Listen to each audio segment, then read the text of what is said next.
Welcome to lecture number 1 for Unit 3. Today we're going to talk about some of the unique characteristics that make up the Indian subcontinent, its climate, and the distinct cultural identity that has emerged there due to this climate and geography.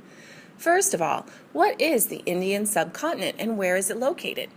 The Indian subcontinent in South Asia is a triangular-shaped peninsula surrounded by the Arabian Sea, Indian Ocean, Bay of Bengal, and by northern mountain ranges.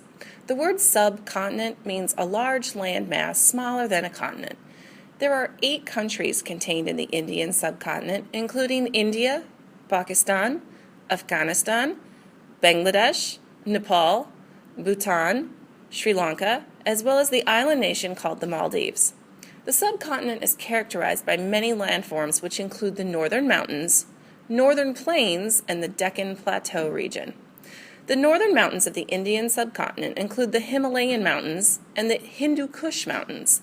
These mountains separate the subcontinent from the rest of the Asian continent and are the highest mountains in the world, or the tallest mountains in the world. The word Kush is believed to mean death in early Persian. Although these mountains are pretty treacherous or dangerous, that hasn't stopped adventurers from attempting to climb them. Additionally, people have adapted to their environments here by traveling through these ranges at naturally occurring areas between mountains called passes. Mountain passes make it possible to travel through these ranges, including the Khyber Pass, which is located in between Pakistan and Afghanistan. The Khyber Pass has allowed for limited cultural diffusion into the subcontinent. There are many high elevation valleys in between these mountain ranges where people have settled over time, allowing for farming and animal herding. Additionally, these mountains feed the Indian subcontinent's river systems with water from their melted snow. In addition to the mountains, the Indian subcontinent is also made up of a region referred to as the Northern Plains, also called the Indo-Gangetic Plains. These plains stretch from the foot of the Himalayan and Hindu Kush ranges all the way across the subcontinent to Pakistan in the west and Bangladesh in the east. This plains region benefits immensely from the 3 main river systems that run across the region. Their sources are located in the Himalayan mountains. These rivers include the Indus River, the Ganges River, and the Brahmaputra River. These rivers help to fertilize the valley plain region with silt and provide water for irrigating crops. The Indo-Gangetic Plains are therefore very densely populated because of the amount of agriculture that takes place here. Remember, throughout history, early people have settled in river valleys in order to farm, which eventually leads to the establishment of civilizations. The Indus River, which runs through modern-day Pakistan, means river in early Sanskrit, which was one of the earliest known languages on the Indian subcontinent and from which modern-day Hindi, the official language of India today, is written. The Ganges River flows east across India and joins the Brahmaputra River in Bangladesh. Both the Ganges and Brahmaputra create a river delta region before emptying into the Bay of Bengal. This delta region is extremely fertile and consequently is densely populated because of its ample farmland. However, this region is prone to flooding, which has made it difficult for people to live there safely all of the time. These 3 rivers are incredibly important in many ways to the people of the subcontinent. In fact, these rivers are considered to be sacred and have played a huge role in the development of belief systems and practices throughout the region. Another feature of the Northern Plains region includes the Thar Desert, which divides modern-day India and Pakistan and stretches 100,000 square miles. It is a sandy, arid area that supports little agriculture. However, there are many herding communities there today. Another significant feature of the Indian subcontinent is the Deccan Plateau, which is a triangular-shaped plateau that takes up half of the subcontinent and includes many farming communities in its valleys. The Deccan Plateau is bordered by the Vindhya Mountains on 3 sides. This Vindhya range on the Deccan Plateau has divided northern India from southern India, which has resulted in different cultures and ways of life, as well as different languages over time. On the edge of the Deccan Plateau are the Ghats, which are mountains named after the Ghats, or passes that cut through mountain ranges. In terms of climate in South Asia, the monsoons dramatically influence the entire region. A monsoon is a seasonal wind. Monsoon means season in Arabic.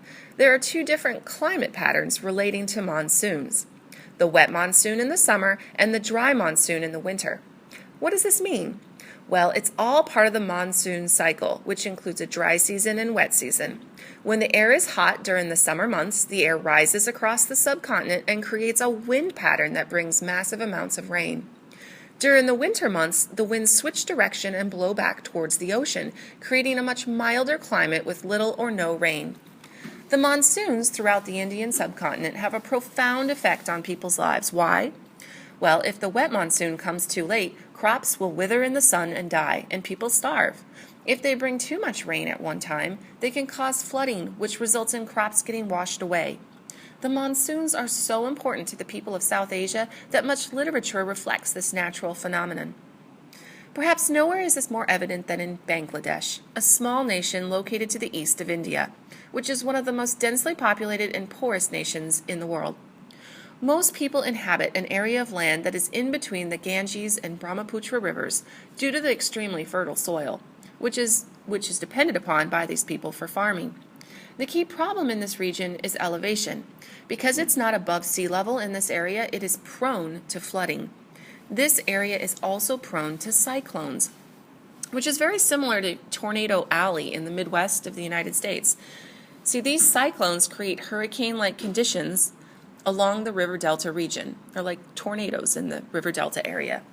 There have been over 50 devastating cyclones since 1900, with immense loss of life due to the population density, severity of the storms, and the overall lack of adequate housing to withstand such inclement weather. On April 29, 1991, a cyclone hit with such ferocity that over 140,000 people lost their lives. The monsoons affect South Asia unevenly due to the geographic diversity of the region. Some parts of South Asia are extremely tropical, while other parts are desert-like and quite dry. The mountain ranges often create a rain shadow effect. One side of the range gets plenty of rain while the other side remains dry. The Deccan Plateau, as I've already mentioned, divides the Indian subcontinent, and it's a great example of a place that is blocked from the monsoon winds as a result of being surrounded by mountain ranges. This creates a relatively dry area where not much rain falls and where wide-scale farming isn't possible. The monsoons and geographic features of the subcontinent also affect the temperatures throughout. In the mountain areas, one finds cooler temperatures. In the southern portion of the subcontinent, one experiences extremely hot temperatures, with 100 degrees Fahrenheit as an average temperature for much of the year. In terms of natural resources, perhaps the most valuable and useful one is fertile soil for farming, especially in the Indo-Gangetic Plain area, where some of the earliest Indian civilizations emerged. However, near constant cultivation has depleted the soil over time, and many Indians rely upon Green Revolution technology to fertilize the soil, leading to pollution and chemical runoff into water systems, among other things. A challenge for people of the subcontinent, of course, is irrigation for crops. Although the wet monsoon brings much rain, it is difficult to store this for drier seasons. Many people in this part of the world rely upon wells, which are difficult to dig and often must be at least 200 feet deep before water is found. South Asia is also rich in mineral wealth. There are reserves of iron, copper, manganese, bauxite, among other things. There are also deposits of mica, gypsum, and limestone. The one thing that South Asia doesn't have much of is oil, which creates conditions where foreign oil is needed for industrialization. With a lack of fossil fuels, nations like India have begun using nuclear power on a larger scale to support the energy needs of the area. The people of South Asia are very diverse. Many different people have settled here over time. The geography of South Asia has had an effect on where people have settled over time and the contact that they've had over time. The geography of South Asia has both hindered and helped cultural diffusion. There are over 1 billion people who inhabit the Indian subcontinent region. In fact, India has the second highest population in the world, with over 1.2 billion people. They are expected to surpass China within the next 50 years. Perhaps the biggest obstacle in India is feeding people due to the limited amount of farmland available per person. but more on that later. Each region of South Asia has a unique culture and practice. Different foods are eaten in each region, and different languages have emerged over time. There are also many different religious practices throughout the subcontinent that we'll study during this unit, including Buddhism, Hinduism, Sikhism, Islam, Christianity, and Jainism. Perhaps the best example of cultural diversity in South Asia is language. Although English is widely spoken in many parts of the subcontinent due to British colonization in the 19th century, there are over 700 languages and dialects spoken in India alone. Nepal, a nation about the size of Rhode Island, has 13 languages.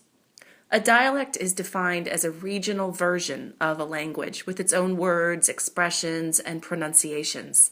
The primary spoken language in India is Hindi. However, to get a proper sense of how many languages are spoken in India, it's important to realize that only about 30% of the population of the subcontinent actually speak Hindi.